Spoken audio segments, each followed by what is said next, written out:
What's up everybody, morning, welcome back to the channel, and we're going to go through some of the new items that we've got on the Fender Ton Master Pro firmware version 1.8.45 I believe it is. Forgive me if I'm wrong, but I'm considering breaking this video into two pieces before we have a quick play with some of the bits that are standing out to me on the new update. So there's lots of new things, and if you're after something that was particularly in your niche area, it may be exactly what you want to fill that particular hole, or to get you exactly where you want it to. And it's all about how we feel when we're playing and what interests us, rather than necessarily just the labels and things. So if it's something you're after and used to, and it makes you feel more familiar, and it's going to increase your enjoyment in playing, that's what it's all about. We don't buy these instruments that are expensive and all these toys here just to have in our room. We want to play and make music with them. So what I want to do is just briefly comment on this, and I may split this up into a video again. It might be just going completely off topic for my channel, so without with the risk of waffling on a bit there. So this, if you're not, if you're under a rock at the minute, just to give you some insight, Fender, and it's iconic guitar designs like the Strats and Telecasters and stuff like that.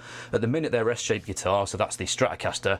They are pushing a lot of cease and desist orders on companies that are, you could say, they are too similar or too alike, that they've got a cease and desist to say companies to stop making them, stop manufacturing them, and potentially destroy all stock.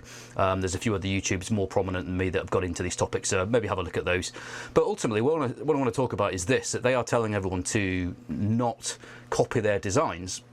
And one thing I will say, and I hope this doesn't offend anyone, so whilst I'm a guitar player and I've got a few guitars on there, I've got Ibanez, I've got Fender, I've got Dingwall, I've got PRS, and I've got ESP, I have no loyalty to any particular brand at all. And whilst my channel talks about the Fender Ton Master Pro, I've had a lot of different bits of kit over the years, like 15, 20 years or so, that I've been really into seriously playing and making music more than anything. I've got a Helix rack installed there. I've had Engels, I've had Marshalls, I've had Rev, I've had Orange, I've had loads of good heads that I have no brand loyalty. Whatever suits me for my style and playing, that's what I get into. So why I'm saying this is because I have a Fender Ton Master Pro unit here, which is maybe what you've come here for, to look at this content. And obviously it's made by Fender. Fender have got rights to certain aspects of the EVH brand, or the the PV 5150 style market, in which we can see a lot of our updates that has come out. So if I go back to the Fender Ton Master Pro, if I create a new preset and we go to our EVH stuff, you'll see that we've got loads of their stuff there because they're licensed to do so. But when we go to things like diesel heads, everyone knows what a diesel is if you're into heavy metal. It's conveniently called the petrol. Okay, whilst that may be the case, if you're an amp lover, the likeness of that isn't too dissimilar to the issue that Fender is raising with respect to S-shaped guitars like the PRS, I think it's the Sky model, even like the Yamaha Pacificas and Ibanez Super Strats and things like that. I mean, if I bring this down here, in fact, let me put this other guitar down. We'll get into the sound stuff in a minute. I swear, this is why I was considering breaking this up into two videos. So if I've got a Super Strat here, which is an 8-string, if we look at the curves and things here, whilst they're clearly different style guitars, when you look at the back, they're all based on similar stuff. And I would argue that whilst Fender and Gibson did all this stuff back in the day, for me as a guitarist, I actually find that Fender and Gibson are the worst with regards to quality and modern features and technical specs, which is a bit of a shame really. And it's the reason why I got this ESP guitar we've got here, because it's got lock-in tuners, the hardware, the longer scale neck, the active modern pickups, the push-pull, the Evertune bridge, the saddles, the neck profile, just everything about it is better than I would perceivably get from Gibson, and I may be wrong, and at a much more usable price point, so you're getting more for your money. That Telecaster, or the Stratocaster should I say too, it's one of my more expensive guitars, not the most, but again, I only got that for the single coils for doing Eric Johnson style stuff. So it's not that it's the best. It's certainly not. It's just, as a guitarist, most people have one. I've had a dabble with a Squire or something.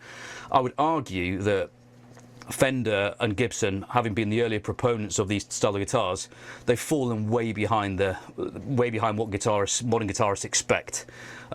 Controversial point potentially, but you hear where I'm going with that.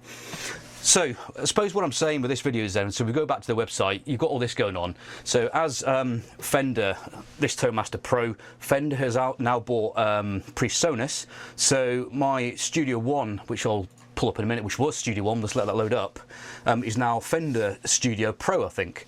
So I think along with that, it's probably acquired some technological rights to plugins and the way it does technology in production, which I think is going to be a big thing for it to lever, or for leverage into this market of the Tone Master Pro, because of those algorithms on reverbs, delays, and all that kind of stuff is going to be really useful for Fender to incorporate into the Tone Master Pro without it being anything to do with other guitar pedals and things, because it's just proprietary or non-proprietary know-how in the background, so you don't have to call it a Fender pedal or whatever.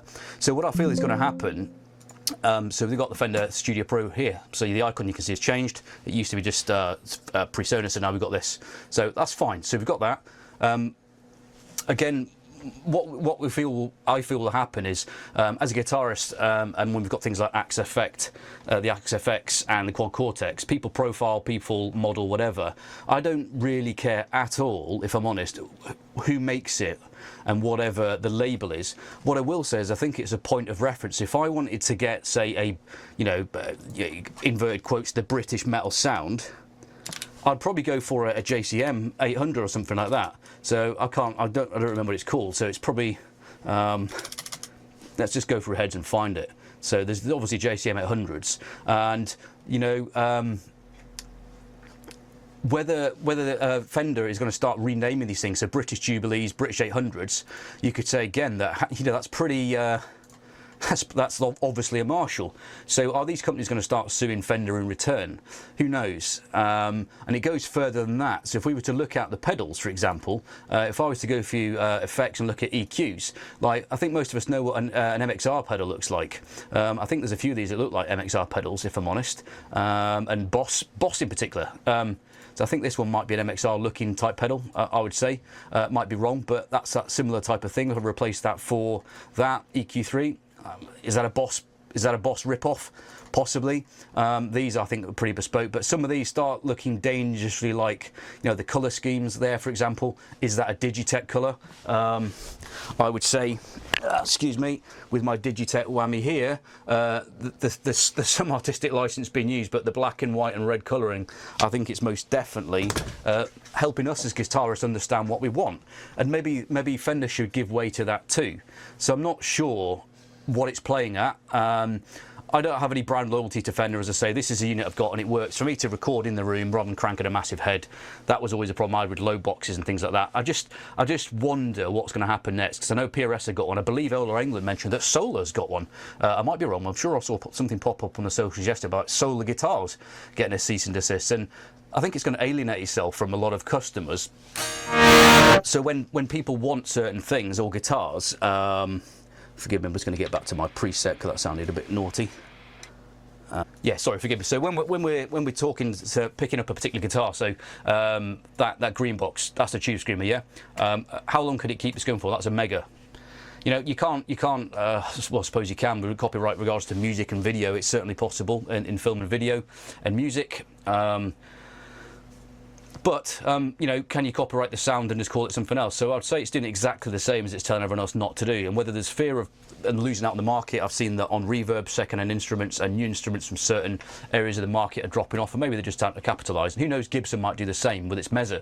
It might do a countersuit for, now it owns rights to certain aspects of Mezza Boogie. Can Fender now realistically say that's a Mezza cab? But it's like, obviously, change the grill, change the name, and everything else. So I suppose I just wanted to wade on this. Everyone else is doing it, and it's not really core to what my channel is. But as a Fender Ton Master Pro user, and I say that lightly, it's just the gear I'm currently using. I've got a Helix rack in there. I've got the switch to that. But I'm not going to not use it just because of some bull in the background. But it will be interesting to see where the future of this unit lies. If it starts spending all money on these countersuits and things like that, then maybe it might get distracted from developing this product. I think it's lacking in the bass end. I think we need some dark glass covers or some crossover stuff. I think for the heavy end stuff, whilst we've got this petrol head and this JCM 800 and the Uberschall and things like that and the Friedman, I think ultimately what we need is a bit more. We need to go further for modern tones, not just heavy tones, but modern heavy tones. So I would suggest some link with Fortin might be useful, and Engel, things like that, and Rev. I think once it does that, it'll capture the market fully, and it'll be an absolute, you know, dream of a product. I mean, it looks good, it reacts good, all these features are all great. I'm having great fun with it. So I'll leave it there then, guys, and we'll get into the sound. So this may be a part 1 and the next one will be a part 2. If it is, I'll break it up. If not, thanks for staying with me to get to the good bits.